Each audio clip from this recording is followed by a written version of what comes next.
RingCentral puts your business platform where you work best. Let's take a quick tour to see how easy it is to send a message, video chat, or make a call. Once you've logged into the app, you'll notice that its features are divided into 3 main categories: message, video, and phone.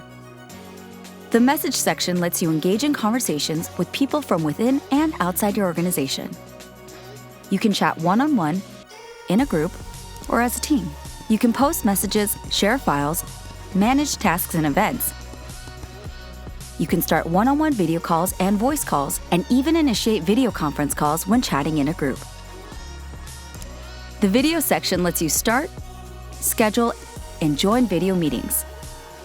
Your Google or Outlook calendar can even be synced, so you have full visibility into your daily calendar events and can easily join your scheduled meetings. Recordings that you've done or shared are located here.